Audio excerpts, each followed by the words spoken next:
दोस्तों big boss 18 के घर से बेघर हुई सबसे पहले हेमा शर्मा और फर्स्ट एविक्शन के बाद वो आई मीडिया के सामने और मीडिया के सामने उन्होंने घर वालों के बारे में किए बहुत सारे खुलासे। मीडिया के पास जब वो जाती है तो मीडिया सबसे पहले उनसे पूछती है कि जब आप बिग बॉस हाउस में गई थी और आपका एक्सपीरियंस कैसा था, आपको कैसा लगा बिग बॉस हाउस में जाके। हालांकि हम सब एक्सपेक्ट कर रहे थे कि आप कुछ दिन और टिकोगी क्योंकि हमको जो है आपकी पर्सनालिटी अच्छी लग रही थी, आप देखने में अच्छी लग रही थी, बट आप बहुत जल्दी निकल गई जिसके लिए हमें थोड़ा सा बुरा लगा। बट आपका क्या कहना है प्लीज हमें बताइए। तो यहाँ पे हेमा शर्मा बोलती है कि इस बात का मुझे भी थोड़ा सा बुरा लगा कि मैं बहुत जल्दी घर से निकल गई। मैंने सोचा तो नहीं था कि मैं इतनी जल्दी बाहर आ जाऊंगी, बट आ गई तो कोई बात नहीं। अगर सोची हुई बात पूरी ना हो तो वो और भी अच्छी बात होती है। वहीं पे वो भी बोलती है कि मैं इस घर में गई उसके बाद जो है मेरी पहचान जो है वो बहुत ही ज़्यादा बढ़ गई। मैं पहले किसी और मतलब ऐसी थी कि मुझे कोई पहचानता नहीं था, मेरी कुछ पहचान नहीं थी, बट जब से मैं बिग बॉस हाउस से बाहर निकली हूँ मीडिया मेरे आगे पीछे घूम रही है, मेरे आगे पीछे कैमरेज है, माइक्स है, तो ये चीज़ें मुझे अच्छी लग रही है। मेरी लाइफ की चेंजेस बहुत अच्छी आई है बिग बॉस से निकलने के बाद। तो फिर उनसे पूछा जाता है कि बिग बॉस के प्रीमियर के दिन ही आप जब बिग बॉस हाउस में घुसी उसी दिन आपको जेल में जाना पड़ा और जेल में रहने के दौरान कहीं ना कहीं ये देख के लग रहा था कि आप बहुत ही ज़्यादा फ्रस्ट्रेट हो चुकी है, इरिटेट हो चुकी है।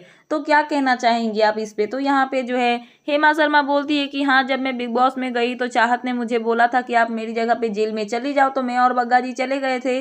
तो पहले तो थोड़ा सा अच्छा लग रहा था, बट उसके बाद मुझे कहीं ना कहीं ये रियलाइज़ हुआ कि मैं कहाँ आ गई हूँ। मैं बिग बॉस हाउस में आई हूँ गेम खेलने के लिए, ना कि जेल में रहने के लिए। सब लोग बिग बॉस हाउस में अपना गेम खेल रहे, इधर उधर घूम रहे, बट मैं एक कोने में एक जेल में पड़ी हुई, जो कि मुझे बहुत ज़्यादा इरिटेट कर रहा था और इसीलिए मैं वहाँ पे फ्रस्ट्रेट हो रही थी। बट बात करूँ अगर बग्गा जी की, तो बग्गा जी इंजॉय कर रहे थे क्योंकि उनका पर्सनल एक्सपीरियंस है, उनको रियल जेल में भी रहने का एक्सपीरियंस है और रियल जेल में भी वो ऐसे ही इंजॉय करते थे, मस्ती करते थे, और यहाँ पे जो है बिग बॉस हाउस में वो सेम करते हुए नजर आए। तो यहाँ पे फिर से उनसे पूछा जाता है कि चाहत के बारे में आप क्या बोलोगी, क्या चाहत से आपकी फ्रेंडशिप थी। तो यहाँ पे हेमा बोलती है कि फर्स्ट डे जब मैं गई थी तब मुझे वो अच्छी लगी थी और पहले से भी मेरी थोड़ी मोड़ी उससे बात हो रखी थी, तो मुझे लगा कि अच्छी बात है, मैं उसके लिए थोड़ा सा हेल्प कर देती हूँ, या फिर उसके लिए अगर जेल ही चली जाऊंगी थोड़े टाइम के लिए तो क्या होगा। बट जब जेल गई तब मुझे पता चला कि दोस्ती वोस्ती यहाँ पे कुछ नहीं होती। अपने लिए गेम खेलना है तो अपने लिए खेलो, वरना कब आपको कौन लात मार के चला जाएगा आपको पता भी नहीं चलेगा और आप देखते रह जाओगे। वहीं पे उनसे ये भी पूछा जाता है कि चाहत पांडे जो है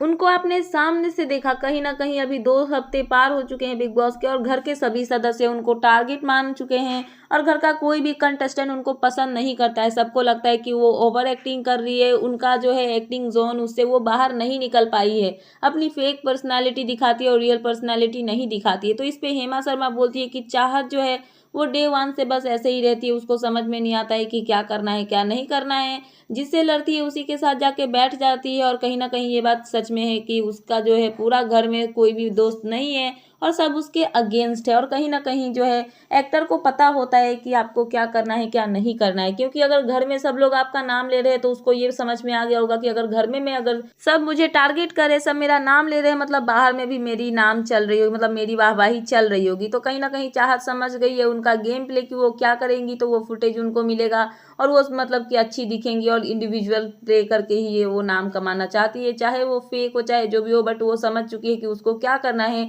साथ में उसकी एक और बात है जिसकी वजह से मतलब घर वालों को लगता है कि वो फेक है, कि अगर किसी से उसकी लड़ाई हुई तो उसी टाइम पे जाके वो उसी बंदे के पास बैठ जाती है। अगर हमारी किसी से लड़ाई होती है तो हम दोबारा उसके पास नहीं जाते जब तक हम कोई भी प्रॉब्लम जो होती है उसको सोल्व ना कर ले, जो भी मतलब मिसअंडरस्टैंडिंग है उसको क्लियर आउट ना कर ले। बट यहाँ पे जो है उसकी मान लो अभी किसी से लड़ाई हुई और जाके उसी के साथ बैठ जाती है, तो कहीं ना कहीं ये पर्सनैलिटी उसकी देख के घर वाला सोचता है कि कहीं ये पागल तो नहीं है कि ये ऐसे कर रही है या फिर ओवर रिएक्ट कर रही है। तो कहीं ना कहीं इसकी वजह से जो है घर वाले उसको टारगेट करते और उसको पसंद नहीं करते। वहीं पे उनसे पूछा जाता है कि विवियन के बारे में और एलिस के बारे में आप क्या कहना चाहती हो, क्योंकि बिग बॉस का जिस दिन प्रीमियर था उसी दिन स्टेज पे ही अनाउंस कर दिया गया था, डिक्लेयर कर दिया गया था कि बिग बॉस के फ्यूचर में टॉप 2 कंटेस्टेंट यही दोनों रहने वाले हैं। तो इससे कहीं ना कहीं आप लोगों को थोड़ा ना थोड़ा इफेक्ट पड़ा होगा और कहीं ना कहीं जो विवियन है वो कलर्स के लाडले भी है। तो यहाँ पे हेमा बोलती है कि हाँ, ये चीज तो घर के हर सदस्य को इम्पैक्ट कर रही थी, मतलब बुरा लगा था, क्योंकि हम यहाँ पे झाड़ू लगाने नहीं आए हैं, हम सब भी यहाँ पे इक्वल गेम खेलने आए हैं और सब यहाँ पे इक्वल है, किसी को ज्यादा पावर और किसी को कम पावर मिलना ये गलत है। और कहीं ना कहीं सभी घर वालों को ये बात बुरा लगा था और कहीं ना कहीं विवियन जो है इस बात को लाइटली ले रहे थे, क्योंकि सब लोग इतना एक्टिव रहते हैं, क्योंकि ये बिग बॉस का घर है, नानी का घर नहीं है। बट यहाँ पे जो विवियन है वो बहुत स्लो है घर में, क्योंकि कहीं ना कहीं उनको लगता है कि हो सकता है कि वो बिग बॉस के विनर हो सकते हैं। वो बहुत धीरे धीरे उठते हैं और बहुत धीरे धीरे वो मतलब कि हर काम करते हैं, कॉफ़ी चाहिए, ये चाहिए, वो चाहिए।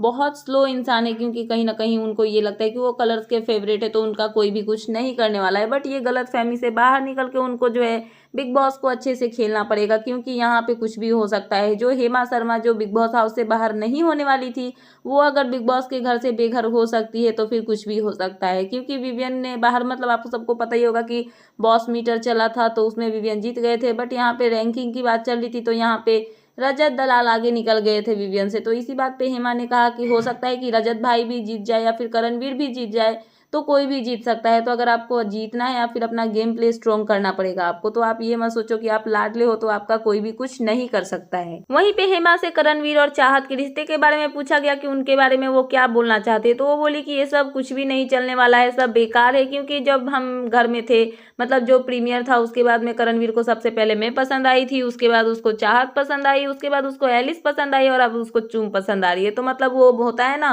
कि इधर से उधर घूमने वाला और कुछ नहीं करने वाला, तो वही अगर किसी से हो भी गया तो उसका टिकने वाला नहीं है, वो एकदम बेकार वैसा रिश्ता रहने वाला है। तो ये सब कुछ भी नहीं है, सब फेक चल रहा है। तो फिलहाल बिग बॉस के हाउस से निकलने के बाद हेमा शर्मा ने अपने इंटरव्यू में घर वालों के बारे में बहुत सारे खुलासे किए, तो मैंने सोचा कि आपको अपडेट कर दूं। तो क्या है आपका इन सब पे कहना, प्लीज मुझे कमेंट सेक्शन में कमेंट करके बताना। एंड ऐसे ही लेटेस्ट अपडेट पाने के लिए प्लीज मेरे चैनल को सब्सक्राइब करना एंड बेल आइकन प्रेस करना, ताकि मेरे आने वाले सारे वीडियोस के नोटिफिकेशंस आपके पास टाइम पे पहुंचते रहे। सो मिलते हैं नेक्स्ट वीडियो में। So thanks for watching and bye bye.